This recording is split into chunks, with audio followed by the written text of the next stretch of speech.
Hello everyone, कैसे हैं आप लोग। मैं उम्मीद करता हूं कि आप सब लोग अच्छे होंगे और आपकी तैयारी भी बेहतरीन तरीके से चल रही होगी। और जो लोग अच्छे नहीं हैं वह सबसे पहले अपने स्वास्थ्य का ध्यान रखें, उसके बाद फिर आप अपने पढ़ाई का ध्यान रखें और तीसरे नंबर पे अपने जीवन से जुड़ी हुई अन्य चीज़ों का ध्यान रखें।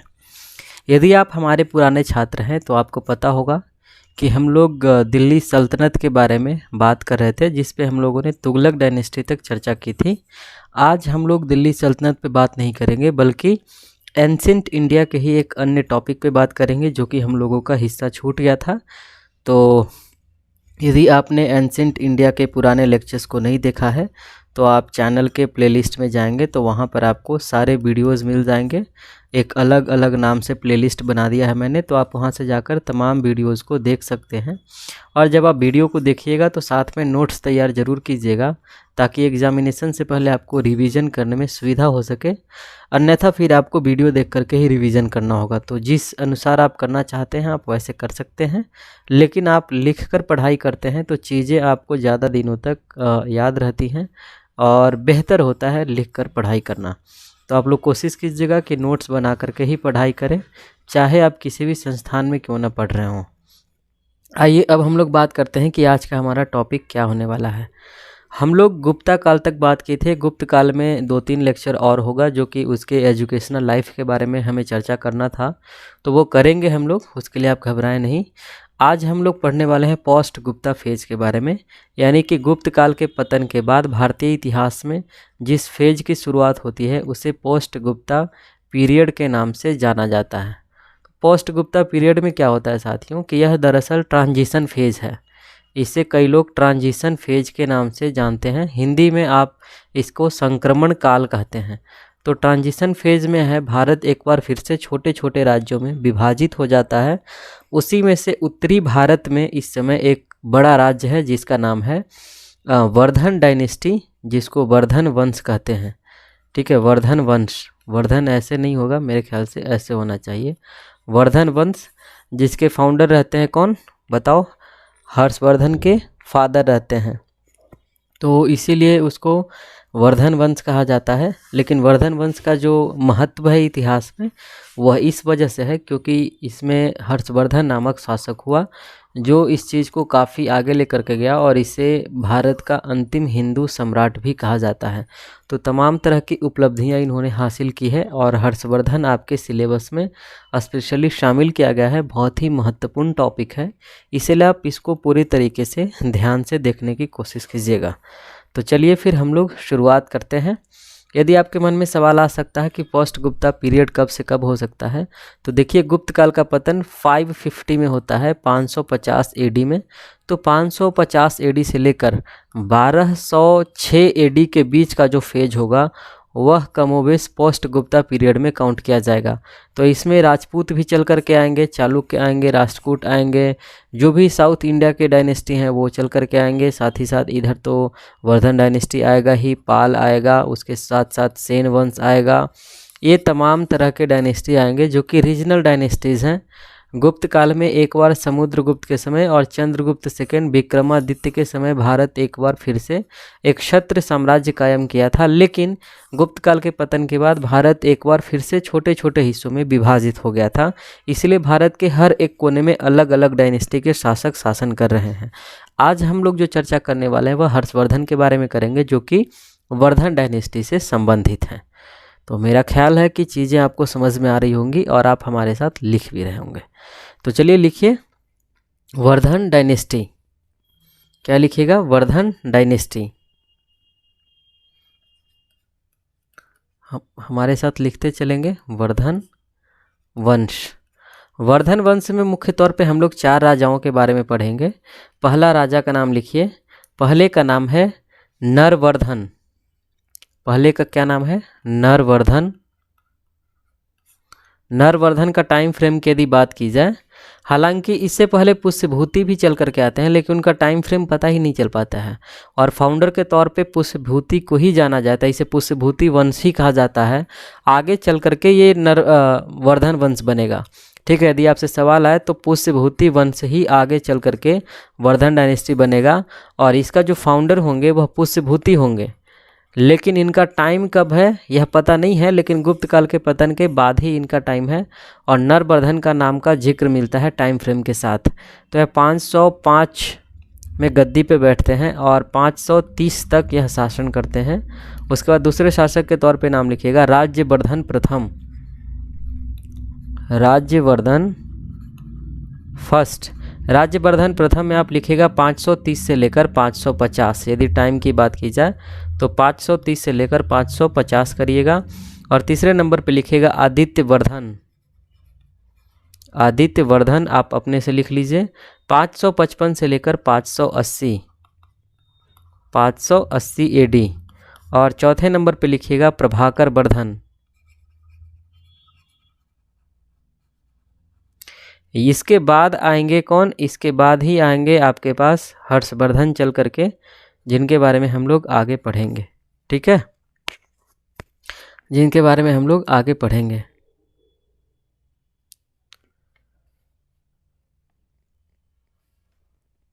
चलो लिख लिया आपने, पुष्यभूति, नरवर्धन, राज्यवर्धन प्रथम, आदित्यवर्धन, प्रभाकर वर्धन और अगला लिखिए राज्यवर्धन सेकंड और लास्ट में लिखिए हर्षवर्धन। ठीक है, हर्षवर्धन।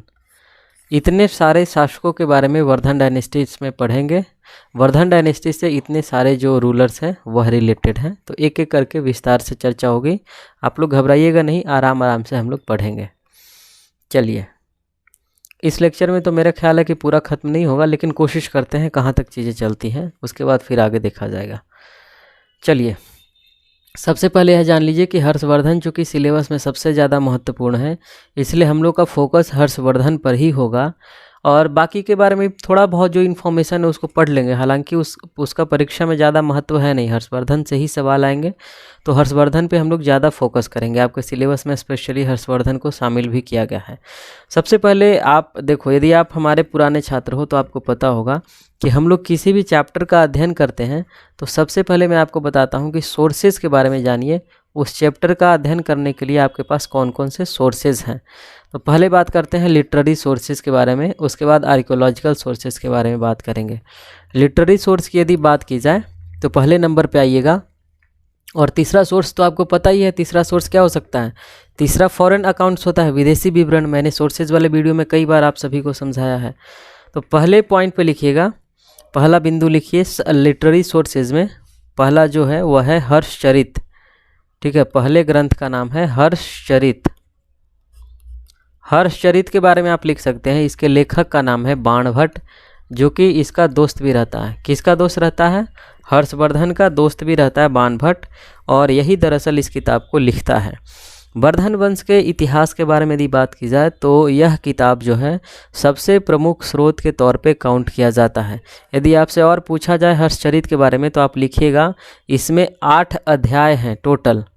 ठीक है, टोटल कितने अध्याय हैं, इसमें टोटल 8 अध्याय हैं। कहीं कहीं पे 8 खंड भी मिले तो आप कंफ्यूज मत होना, 8 अध्याय हैं और इसी को बोला गया उक्षवास। यदि आपसे पूछा जाए कि हर्षवर्धन का जो लिखा गया किताब है, हर्षवर्धन के ऊपर जो लिखी गई किताब है हर्षचरित, उसमें कितने उक्षवास हैं, उक्षवास दरअसल चैप्टर को कहा गया है, अध्याय को, तो 8 हैं। उसके बाद लिखिएगा अगला पॉइंट, इसी में लिखिएगा, कहता है कि प्रथम 3 में, ठीक है, पहला जो 3 इसका मतलब 8 अध्याय है, तो पहले के जो 1 से लेकर के 3 अध्याय तक, ठीक है, अध्याय 1 से लेकर अध्याय 3 तक बाणभट्ट ने अपनी आत्मकथा लिखी है। ठीक है, बाणभट्ट का इसमें आत्मकथा है, 3 किताबों में। ठीक है, 3 वॉल्यूम में 3 चैप्टर में बाणभट्ट ने अपनी आत्मकथा लिखी है और कहता है कि अपनी कुछ न्यूनताओं के बावजूद यह ग्रंथ हर्षवर्धन के काल का एक सजीव, ठीक है, एक सजीव टाइप का, सजीव का क्या मतलब, उस समय का जो जिंदा चीज़ें थी, मतलब लाइव जो विवरण हो सकता था उसको इसमें प्रस्तुत करने की कोशिश की गई है। मतलब हर्षवर्धन चूँकि हर्षवर्धन के दरबार में रह रहा था बाणभट्ट, तो बाणभट्ट ने आंखों देखा हाल जो जिन चीज़ों को भी देखा था उसको कोशिश किया है इस किताब में उतारने का। और इससे हमें और क्या पता चलता है, बाकी में यदि आपको पता करना हो तो 4 से लेकर के 8 तक जो है वह पूरा का पूरा हर्ष को इन्होंने डेडिकेट किया है। तो इसमें हर्षवर्धन काल का जो पॉलिटिकल लाइफ है या फिर कल्चरल लाइफ है, इन दो चीज़ों के बारे में यहाँ से हमें जानकारी प्राप्त होती है। एडमिनिस्ट्रेशन के बारे में भी यहाँ से जानकारी प्राप्त होता है, चूँकि हर्षवर्धन के समय में प्रशासनिक व्यवस्था अच्छी होती है तो उसका भी जिक्र हमें यहाँ से मिलता है। इसलिए आप कंफ्यूज मत होना, 3-4 बात आप लिख लेना। पहला, हर्षचरित के राइटर, अध्याय और इसमें क्या क्या कौन कौन सा सब्जेक्ट मैटर है, सवाल यहीं से पूछे जाते हैं। आगे बढ़ते हैं और यदि दूसरे सोर्स की तरफ हम लोग चलें तो दूसरा सोर्स क्या हो सकता है, आप लोग गेस करो। दूसरे सोर्स के तौर पे हमारे पास है लिटरेरी में कादम्बरी। ठीक है, कादम्बरी जानते हैं किनका लिखा हुआ है? कादम्बरी भी दरअसल बाणभट्ट ने ही लिखा है। कादम्बरी भी दरअसल बाणभट्ट ने ही लिखा है। मेरी हैंडराइटिंग थोड़ी सी ख़राब है तो आप लोग मैनेज करने की कोशिश कीजिएगा। इसके बारे में कहा जाता है कि यह संस्कृत लिटरेचर का सर्वश्रेष्ठ उपन्यास है। ठीक है, किस लिटरेचर का? संस्कृत लिटरेचर का। तो आपसे पूछा जाए कि कादम्बरी किस भाषा में है तो संस्कृत में है, और संस्कृत लिटरेचर का इसे सर्वश्रेष्ठ, सोच रहे हो, सर्वश्रेष्ठ नोवेल का दर्जा मिला है कि सर्वश्रेष्ठ नोवेल है। ठीक है, नोवेल आप लोग जानते हो, उपन्यास किसे कहते हैं आप लोग बताना। इससे क्या पता चलता है कि हर्षवर्धन के समय जो सोशल कंडीशन था या फिर जो रिलीजियस कंडीशन था सोसाइटी का, उसके बारे में, इन दो चीज़ों के बारे में पता चलता है। तीसरे नंबर पर लिखिएगा, तीसरा किताब के तौर पे हम लोग देखते हैं आर्य मंजू श्री मूलकल्प को। लिखिए आर्य मंजू श्री मूल कल्प। यह भी एक ग्रंथ है, इसे हम लोग देखते हैं। यह दरअसल महायान सेक्ट का है। किस सेक्ट का है? महायान का। और बताओ, महायान और हीनयान जब बौद्ध धर्म का विभाजन हुआ किसके शासनकाल में हुआ था, कोई बता सकता है? महायान जो है बौद्ध धर्म का एक हिस्सा है जो कि लार्ज हिस्सा हो जाता है, हीनयान थोड़ा सा छोटा हो जाता है। महायान और हीनयान में बेसिक डिफरेंस क्या था? जब मैंने आपको बुद्धिज़्म पढ़ाया था तो वहाँ पे बहुत विस्तार से इसको मैंने पढ़ाने की कोशिश की थी। लगभग 4-5 लेक्चर में हम लोगों ने बुद्धिज़्म पर बात किया था। यदि आपने उस लेक्चर को देखा होगा तो आपको पता होगा कि महायान क्या है। ठीक है, तो कहा जाता है कि यह महायानियों का सबसे महत्वपूर्ण ग्रंथ है। और सर्वप्रथम गणपति शास्त्री ने 1925 ईस्वी में, किसने? गणपति शास्त्री। लिखिएगा गणपति शास्त्री ने 1925 ईस्वी में इसे क्या किया था? प्रकाशित किया था इस किताब को, आर्य मंजू श्री मूलकल्प को। इसमें टोटल 1000 श्लोक हैं। कितने श्लोक हैं? टोटल 1000 श्लोक हैं। और इसमें ईसा पूर्व 7वीं शताब्दी से लेकर 8वीं शताब्दी ईस्वी तक के इतिहास का वर्णन है। यानी 7th सेंचुरी BCE की बात की जाए, 700 BCE से लेकर 800 AD के बीच का जो इन्फॉर्मेशन है, जो सूचनाएं हैं, जो इतिहास है, इसमें लिखा गया है। चूँकि यह रिलीजियस टेक्स्ट है तो एक व्यक्ति तो इसको लिखेगा नहीं, कई लोग इसको मिलकर के लिखेंगे, पीढ़ी दर पीढ़ी इसको लिखा जाता रहेगा। तो इसमें कंटेंट जुड़ते रहेंगे, मिटते रहेंगे। इसलिए एक लंबे पीरियड के इतिहास जानने के लिए यह किताब बहुत ही मददगार है। और इसी पीरियड में, चूँकि इसी बीच में हर्षवर्धन का फेज भी आता है, इसलिए वर्धन डायनेस्टी के सोर्स के तौर पे भी इसे काउंट किया जाता है। आगे बात करें तो हर्षवर्धन ने खुद 3-4 किताबें लिखी थी। उन 3 किताबों का नाम लिख लीजिए, उससे सवाल पूछा जाता है। मेरे ख्याल से चौथा नंबर होना चाहिए, आप 4 कर लीजिएगा, यह चौथा नंबर है। और इसमें दरअसल हर्षवर्धन ने जो लिखा है, 3 किताब लिखा था, वो तीनों का तीनों क्या था? ड्रामा था। तीनों का तीनों एक नाटक था। और कौन सा नाटक था? तीनों का नाम लिख लीजिए। प्रियदर्शिका, लिखिएगा आप हमारे साथ, प्रियदर्शिका, नागानंद, नागानंद और उसके साथ साथ रत्नावली। इन 3 नाटकों को हर्षवर्धन ने खुद लिखा था। तो हर्षवर्धन एक पढ़ा लिखा शासक था। यदि आपसे यह सवाल पूछा जाए कि इन 3 नाटकों से हमें किन चीज़ का जिक्र मिलता है, किन चीज़ों का पता चलता है, तो आप कह सकते हैं कि उस दौर का हर्षवर्धन के फेज का जो कल्चरल लाइफ है, जो कल्चरल लाइफ है उसके बारे में यहाँ पर जानकारी प्रदान की गई है, सांस्कृतिक जीवन के बारे में यहाँ पर सूचना प्रदान की गई है। यह दरअसल था साहित्यिक स्रोत जो कि हर्षवर्धन या फिर वर्धन डायनेस्टी के बारे में अध्ययन करने में हमें मदद करेगा। आगे आते हैं हम लोग, अब बात करते हैं फॉरेन अकाउंट्स के बारे में बात कर लेते हैं कि जो विदेशी विवरण हैं जो वर्धन डायनेस्टी के अध्ययन करने में हमें हेल्प करेंगे वह कौन कौन से हो सकते हैं या फिर कौन कौन से हैं। तो पहले नंबर पे बात कीजिए, विदेशी विवरण की बात की जाए तो बताइए, एक बहुत फेमस व्यक्ति आया था हर्षवर्धन के समय में जहां से सवाल न जाने कितनी बार यूजीसी नेट, यूपीएससी, बीपीएससी जितना भी एग्जामिनेशन है सब में पूछा गया है, वो है वेन सांग। वेन सांग आया था हर्षवर्धन के दरबार में। यह बहुत ही प्रसिद्ध व्यक्ति है और कहाँ से आया था पहले यह याद रखिए, चीन से आया था। किसके दरबार में? हर्षवर्धन के समय में। यहाँ पर कितने सालों तक रहा था? 16 वर्षों तक रहा था। 16 साल तक हर्षवर्धन के साथ रहा और जाते समय उसने अपना जो यात्रा विवरण था उसको किताब का नाम दिया। उस किताब का नाम है CU की, ठीक है, CU की, पूरा नाम लिखिएगा CU की। इसमें दरअसल उस समय के राजनीति एवं सांस्कृतिक लाइफ, ठीक है, जो हर्षवर्धन के समय का पॉलिटिकल लाइफ था उसके साथ साथ जो कल्चरल लाइफ था उन दोनों के बारे में किसने? वेन सांग ने अपनी किताब में जिक्र किया है।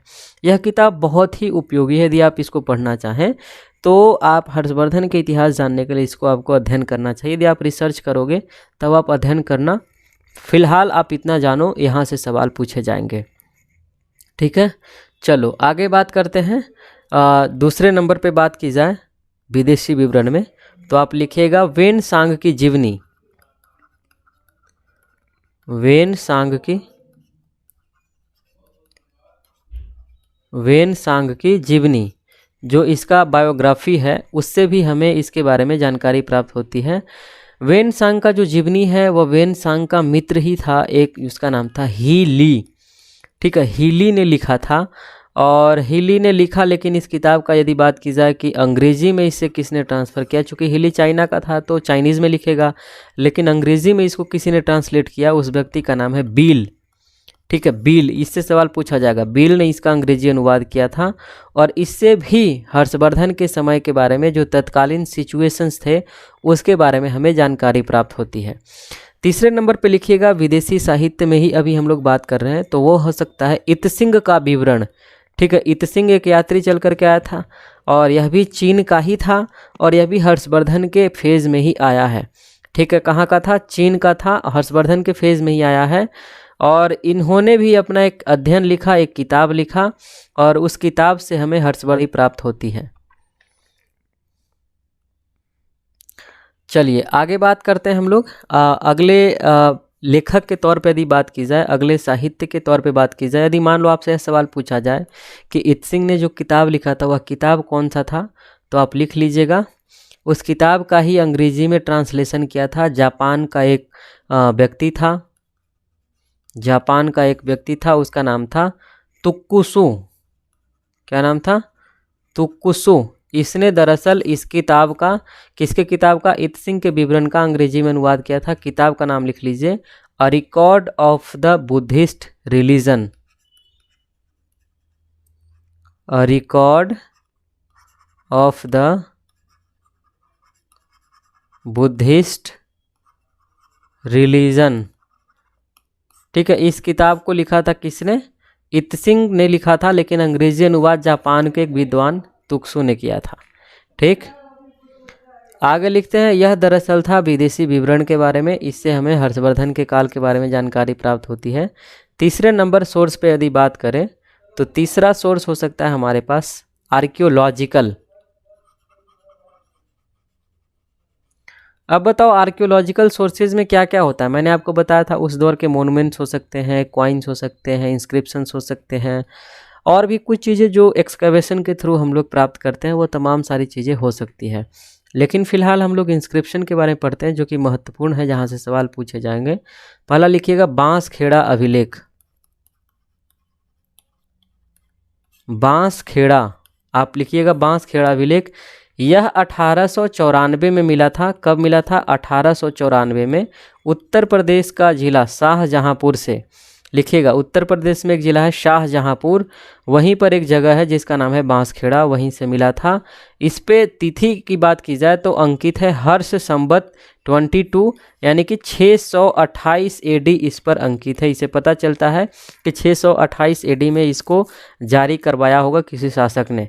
इससे पता क्या चलता है, इससे पता यह चलता है कि हर्षवर्धन ने अहिछत्र नामक प्रांत पर आक्रमण किया था और वहाँ को जीत करके, वहाँ उस प्रांत को जीत करके इन्होंने बालचंद्र और भट्ट स्वामी नाम का 2 ब्राह्मण था उसको दान में दे दिया था। इससे और पता चलता है कि हर्षवर्धन के काल के दौर में उस समय जो प्रशासनिक व्यवस्था थी, उस समय जो शासन चल रहा था, उस समय जो पदाधिकारी वगैरह होते थे, इन तमाम सारे चीज़ों के बारे में पता चलता है। और इस अभिलेख से ही हमें गौड़ वंश का राजा, ठीक है, गौड़ वंश का राजा कौन था, शशांक के बारे में भी पता चलता है।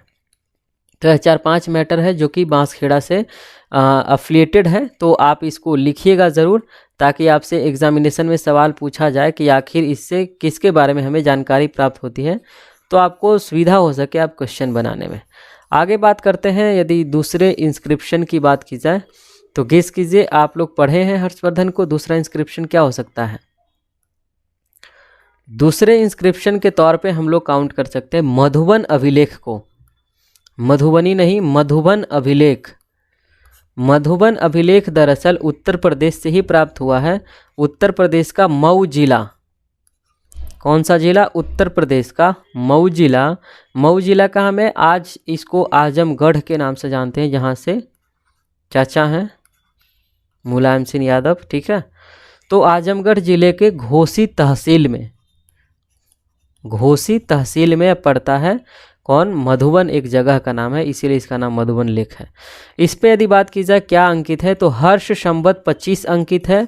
और यदि डेट की बात की जाए 631 एडी, यानी उसके ठीक 3 साल बाद इसको जारी किया गया होगा, ठीक है। इस पे मिला वो लिखा हुआ। इसमें दरअसल इससे पता चलता है कि हर्षवर्धन ने श्रावस्ती से, ठीक है, जो श्रावस्ती उस समय का प्रांत हुआ करता था, इस समय के प्रांत को भुक्ति कहते हैं, तो श्रावस्ती से, ठीक है, वहाँ सोमकुंडा नामक एक गांव था, ठीक है, सोमकुंडा नामक एक गांव था, उसको दान में दिया था बहुत सारा चीज़।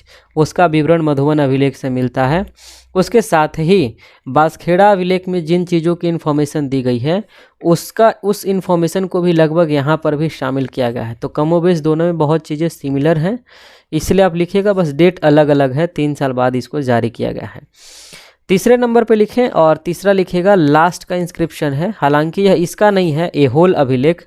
एहोल अभिलेख दरअसल लिखा था रवि कीर्ति ने, और रवि कीर्ति किसके साथ रहता था, चालुक्य शासक था, पता ही होगा आपको, पुलकेशिन सेकंड के साथ रहता था, उसका दरबारी कवि था।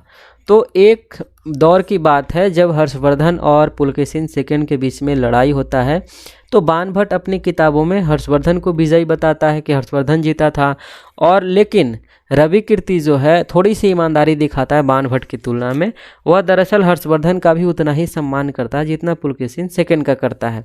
तो मूल तौर पे अभिलेख जो है पुलकेशिन सेकंड के बारे में जानकारी देता है, लेकिन हर्षवर्धन और पुलकेशिन के बीच में जो लड़ाई हुआ था उसका जिक्र है इसमें चूँकि, तो हर्षवर्धन के दौर के बारे में भी यहाँ से हमें जानकारी प्राप्त होती है। यदि डेट की बात की जाए तो 633 से लेकर 634 ईस्वी के समय का यह अभिलेख है।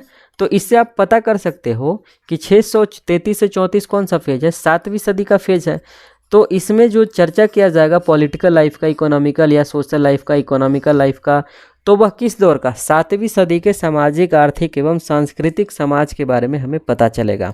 लेकिन इसमें मुख्य तौर पे क्या है, एहोल में जो युद्ध हुआ था पुलकेशिन और हर्षवर्धन के बीच में, उसकी जानकारी दी गई है।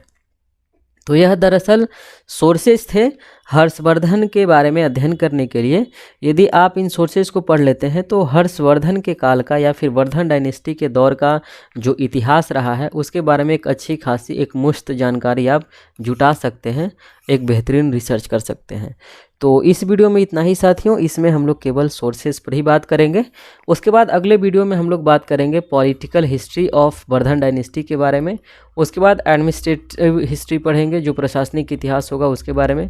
उसके बाद धीरे धीरे कर करके एक एक चीज़ों को हम लोग अध्ययन करेंगे। तो इस वीडियो में इतना ही। मेरा ख्याल है कि चीज़ें आपको समझ में आई होंगी। यदि कहीं पे कोई चीज़ें समझ में नहीं आई है तो आप कमेंट बॉक्स में मुझे बताना, हम लोग उस पर चर्चा करेंगे। So thank you very much to watch this video. और नए लोगों को आप लोग प्लीज़ कनेक्ट कीजिए चैनल पे। आप लोग बहुत कम लोगों को कनेक्ट करते हैं। कम से कम आप लोग जिम्मेवारी लीजिए, 8, 10, 20, 50 बच्चों को अपने से जोड़िए अपने तरफ से, ताकि चीज़ों को और आगे बढ़ाया जा सके। और नए लोग जुड़ते हैं तो थोड़ा मोटिवेशन मिलता है और काम करने में मज़ा आता है। सो थैंक यू वेरी मच।